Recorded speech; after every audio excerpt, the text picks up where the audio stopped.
এই মুহূর্তে সবচেয়ে বড় আপডেট, অন্নপূর্ণা ভান্ডারে ৩,০০০ টাকা কারা পাবে আর কারা পাবে না, সমস্ত বিষয়গুলি মুখ্যমন্ত্রী স্পষ্টভাবে জানিয়ে দিলেন। হ্যাঁ, একদম ঠিক শুনেছেন, এবার ১২টি শর্ত ঘোষণা করা হয়েছে। কিন্তু ভিডিওর শুরুতেই আপনাদেরকে জানিয়ে রাখি, অনেকে এবার বাদ পড়ে যাবেন এই শর্তের কারণে। আপনাদের মধ্যে অনেকেই দেবে না এই অন্নপূর্ণা যোজনার আগস্ট মাসের টাকা, আর বাদ পড়ে যাবেন এই কারণে যে ১২টি শর্তের মধ্যে যদি আপনি একটি শর্ত না মানেন, তবেই কিন্তু আপনি পাবেন না এই অন্নপূর্ণা যোজনার আগস্ট মাসের টাকা। তবে আপনারা দেখে নিন কারা এই আগস্ট মাসে টাকা পাবেন আর কারা এই আগস্ট মাসে টাকা পাবেন না। আবার অনেকে কি ৬,০০০ টাকা পাবে, সমস্ত বিষয়গুলো আজকের এই ভিডিওর মাধ্যমে জেনে নিন। কারণ শর্ত ঘোষণা হওয়ার পর আপনারা অনেকেই বুঝতে পারছেন না যে আপনি টাকা পাওয়ার জন্য যোগ্য কি যোগ্য নন। যেমন ধরুন, আপনার স্বামী সরকারি চাকরি করে, আপনি কি টাকা পাবেন?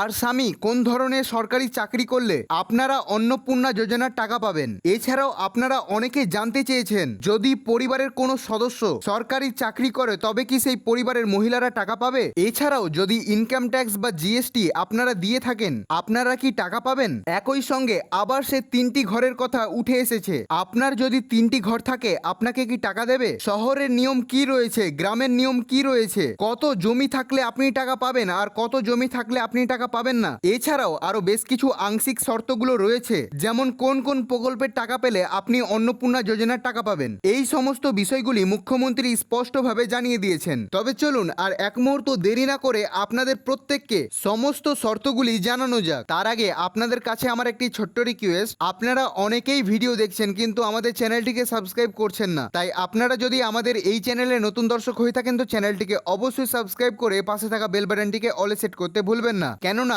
আমরাই সবার আগে এবং সবার প্রথমে আপনাদেরকে অন্নপূর্ণা যোজনার সমস্ত আপডেটগুলো পৌঁছে দিয়ে থাকি। তাই চ্যানেলটিকে অবশ্যই সাবস্ক্রাইব করে রাখুন। এছাড়াও যদি আমাদের এই ভিডিওটি ফেসবুক থেকে দেখে থাকেন তো পেজটিকে অবশ্যই ফলো করতে ভুলবেন না। তবে চলুন এবার ভিডিওটি শুরু করা যাক। তো আপনারা দেখতেই পাচ্ছেন, প্রথম শর্তে বলা হয়েছে অভিযোগ পোর্টাল খোলা হবে। তবে এবার আপনারা জানতে চাইবেন যে অভিযোগ পোর্টাল আসলে কি। তবে দেখুন, অভিযোগ পোর্টাল খোলা হচ্ছে এই কারণে, যদি আপনার এলাকায় কোনো মহিলা জালি ডকুমেন্ট বা ভুয়া তথ্য দিয়ে অথবা তিনি পাওয়ার যোগ্য নন তবুও তিনি টাকা পাচ্ছেন সিস্টেমের প্রবলেমের কারণে, বা আপনি পাওয়ার যোগ্য তবুও আপনি টাকা পাচ্ছেন না, সেটাও আপনারা অভিযোগ করতে পারবেন এই অভিযোগ পোর্টালের মাধ্যমে। এবং আপনাকে পুনরায় ভেরিফিকেশন করা হবে, তারপর আপনি প্রকৃত যোগ্য হলে আপনার অ্যাকাউন্টে টাকা ঢুকতে শুরু করবে। এই পোর্টালটা খোলা হবে এই কারণে যেন প্রকৃত যোগ্য মহিলারা বাদ না পড়ে এবং যারা যোগ্য নন তারা যেন সম্পূর্ণভাবে এই প্রকল্প থেকে বঞ্চিত হতে পারেন। সেই কারণে এই পোর্টালটি দ্রুত চালু করা হবে এবং আপনাদের হাতেই রয়েছে এই সুবিধা, যার মাধ্যমে আপনি অভিযোগ করতে পারবেন যে কে টাকা পাওয়ার জন্য যোগ্য এবং কে টাকা পাওয়ার জন্য যোগ্য নন। আশা করি আপনারা এই প্রথম শর্তটি বুঝতে পেরেছেন। তবে যারা বুঝতে পারেননি তাদের জন্য সহজ ভাষাতে বলবো, ধরুন আপনার বাড়ির পাশে একজন মহিলা রয়েছে, সে কিন্তু টাকা পাওয়ার জন্য যোগ্য নন, আপনি কিন্তু তার বিরুদ্ধে অভিযোগ করতে পারবেন। আর যদি আপনি যোগ্য হয়ে থাকেন কিন্তু আপনি টাকা পাচ্ছেন না, সেই কারণের জন্যও আপনি অভিযোগ করতে পারবেন। আশা করি এই বিষয়টি আপনাদের কাছে সম্পূর্ণভাবে ক্লিয়ার হয়ে গিয়েছে। এবার দেখুন দ্বিতীয় শর্তে কি বলা হয়েছে, প্রাপকদের নিম্নতম এবং উচ্চতম বয়স। অর্থাৎ আপনারা অনেকে কনফিউজ রয়েছেন যে আপনাদের বয়সের সীমা কত রয়েছে। দেখুন, যতটা লক্ষ্মী ভান্ডারের ছিল ততটাই কিন্তু অন্নপূর্ণা যোজনার জন্য রাখা হয়েছে। তবে আপনারা এখানে দেখতে পাচ্ছেন, এখানে স্পষ্টভাবে বলা হয়েছে এই প্রকল্পের সুবিধা পেতে হলে আপনাদের নিম্নতম বয়স 25 হতে হবে এবং উচ্চতম বয়স 60 বছর হতে হবে। অর্থাৎ 60 বছর পর্যন্ত আপনি টাকা পাবেন। এছাড়াও এই প্রকল্পের টাকা শুধুমাত্র মেয়েরাই পাবে। গত 15 বছরের তৃণমূলের সরকারে দেখা গিয়েছে অনেক পুরুষরাও মেয়েদের জালি ডকুমেন্ট বানিয়ে টাকা নিয়েছেন। সেই কারণে এবার কঠোরভাবে পরীক্ষা নিরীক্ষা করা হচ্ছে যে প্রত্যেক মহিলারা যেন এই প্রকল্পের সুবিধা পায়। এবং তৃতীয় শর্তে আপনারা দেখতে পাচ্ছেন এখানে বলা হয়েছে সরকারি চাকরি করলে কি সেই মহিলাটি টাকা পাবে। অন্নপূর্ণা ভান্ডারের টাকা স্থায়ী সরকারি চাকরি করা কোনো মহিলাদের দেবে না। অর্থাৎ সেটা রাজ্য সরকারেরও হতে পারে অথবা কেন্দ্র সরকারেরও হতে পারে। এমনকি যদি সেই মহিলার স্বামী সরকারি চাকরি করে কিন্তু স্ত্রী যদি গৃহবধূ হয়ে থাকে তবুও সেই মহিলাটি টাকা পাবে না, যেটা মুখ্যমন্ত্রী স্পষ্টভাবে ঘোষণা করে জানিয়ে দিয়েছেন। তারপরে আপনারা দেখতে পাচ্ছেন চতুর্থ শর্তে বলা হয়েছে পরিবারের কোনো সদস্য সরকারি চাকরি করলে সেই পরিবার কি অন্নপূর্ণা যোজনার সুবিধা পাবে। তবে দেখুন, মুখ্যমন্ত্রীর ঘোষণা অনুযায়ী যদি পরিবারের কোনো সদস্য ছেলে বা মেয়ে সরকারি চাকরি করে তাদের জন্য বড় নির্দেশিকা দিয়েছেন। ছেলেদের ক্ষেত্রে দেখুন বলা হয়েছে ছেলে যদি সরকারি চাকরি করে থাকে তবে তার একমাত্র স্ত্রী টাকা পাবে না, বাকি সেই পরিবারের সেই ছেলেটির মা, বোন অথবা ভাইয়ের স্ত্রী প্রত্যেকে টাকা পাবে। এবং মেয়েদের জন্য দেখুন বলেছে মেয়ে যদি সরকারি চাকরি করে থাকে তবে তিনি নিজেই টাকা পাবেন না, এছাড়া পরিবারের যত মহিলা সদস্য রয়েছে প্রত্যেকে পাবে। এবং পঞ্চম শর্তে আপনারা দেখতে পাচ্ছেন স্পষ্টভাবে বলেছে ইনকাম ট্যাক্স দিলে কি পাবেন। জানেন? এটা অনেকেই জানতে চেয়েছেন। তবে দেখুন,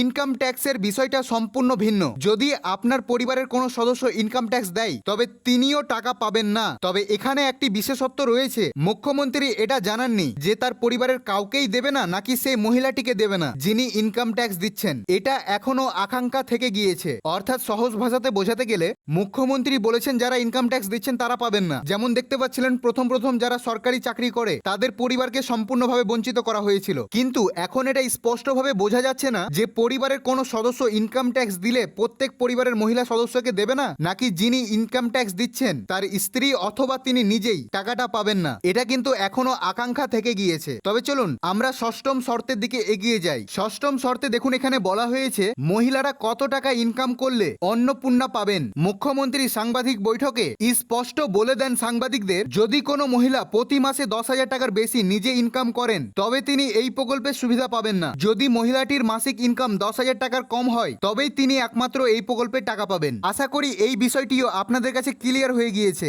যে একজন মহিলা 10,000 টাকার 1 টাকা বেশি যদি তিনি প্রতি মাসে ইনকাম করেন তবে কিন্তু এই প্রকল্পের তিনি সুবিধা পাবেন না। এবং যদি সেই মহিলাটি প্রতি মাসে 10,000 টাকার কম যদি ইনকাম করে থাকেন তবে কিন্তু সেই মহিলাটি এই প্রকল্পের সুবিধা পাবে। তবে যারা টিউশন এবং প্রাইভেট পড়াচ্ছেন যে সকল মহিলারা, তারা চিন্তা করবেন না, কোনো সমস্যা আশা করি হবে না, কারণ আপনাদের সেই টাকা ক্যাশ পেয়ে যান, সেই কারণে কোনো সমস্যা আশা করি হবে না। দেখুন আর তো মাত্র একটা দিন রয়েছে, তার আগেই দেখে নিন যে আপনারা কি টাকা পাওয়ার জন্য যোগ্য কি যোগ্য নন। তবে চলুন পরের শর্তগুলো আমরা জেনে নিই। তবে দেখতেই পাচ্ছেন পরের শর্ততে বলা হয়েছে স্বামী সরকারি চাকরি করেন কিন্তু পার্মানেন্ট নয় তবে টাকা দেবে। তবে এখানে কিন্তু আরো একটি কথা অ্যাড হবে, যাদের স্বামী বেসরকারি চাকরি করছে তাদের কি স্ত্রী টাকা পাবে। দেখুন কোনো মহিলার স্বামী যদি পার্ট টাইম কন্ট্রাকচুয়াল অথবা চুক্তি ভিত্তিক সরকারি কোনো কাজ করে থাকেন অথবা চাকরি পার্মানেন্ট হয়নি, সেই ক্ষেত্রে সেই মহিলাটি এবং তার পরিবারের সকল মহিলারা টাকা পাবেন অন্নপূর্ণা যোজনার। এবং যে সকল মহিলাদের স্বামী বেসরকারি চাকরি করছে তারাও নিশ্চিন্তে থাকুন,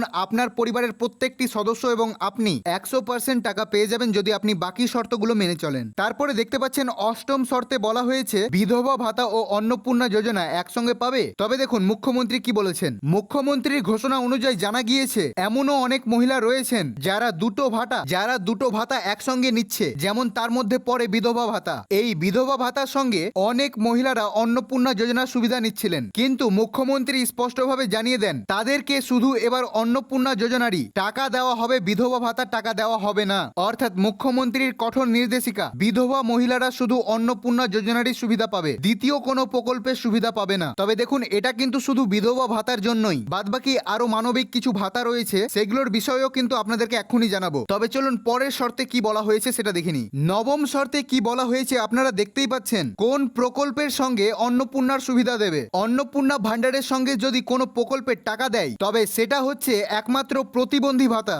মানবিক সরকারের মতে প্রতিবন্ধীদের আর্থিক সহায়তা অত্যন্ত প্রয়োজন, সেই জন্য শুভেন্দু জানান প্রতিবন্ধী ভাতা এবং অন্নপূর্ণা যোজনা উভয় প্রকল্পের একসঙ্গে সেই মহিলা প্রতিবন্ধীদের দেওয়া হবে যেন তাদের আর্থিক সাহায্যে কোনো অভাব না হয়। তবে আমার মতে বলে জয় বাংলার যতগুলো প্রকল্প রয়েছে সেগুলোর সঙ্গেও কিন্তু অন্নপূর্ণা দেওয়া দরকার, কিন্তু প্রতিবন্ধীদের জন্য যেই পদক্ষেপ নিয়েছেন ভালো করেছেন, তাদের টাকার অত্যন্ত প্রয়োজন থাকে, যথচ এটা আগে থেকেই ছিল, লক্ষ্মী ভান্ডারেও আমরা দেখেছি। তবে চলুন তার পরের শর্তে দেখুন কি বলেছে। দেখুন 10 নম্বর শর্তে বলা হয়েছে পিএম কিষাণ প্রকল্পের সঙ্গে অন্নপূর্ণা সুবিধা দেবে। তবে দেখতেই পাচ্ছেন নিচে বলা হয়েছে একই সঙ্গে যদি অন্নপূর্ণা ভান্ডারের উপভোগিতা পিএম কিষাণ যোজনার সুবিধা পেয়ে থাকেন, অর্থাৎ কোনো মহিলা যদি এই পিএম কিষাণ প্রকল্পের সুবিধা নিয়ে থাকেন, আপনি অন্নপূর্ণা যোজনারও টাকা পাবেন এবং পিএম কিষাণ যোজনারও সুবিধা পাবেন। কিন্তু কৃষক বন্ধু প্রকল্পের টাকা পেলে অন্নপূর্ণা দেবে কি দেবে না, এর সুবিধা পাবেন এটা নিয়ে কিন্তু মুখ্যমন্ত্রী একবারও বলেননি। সেই জন্য এটা বলা যাচ্ছে না যে কোনো মহিলা যদি অন্নপূর্ণা যোজনার সুবিধা পান তিনি কৃষক বন্ধু প্রকল্পের টাকা পাবেন কি পাবেন না,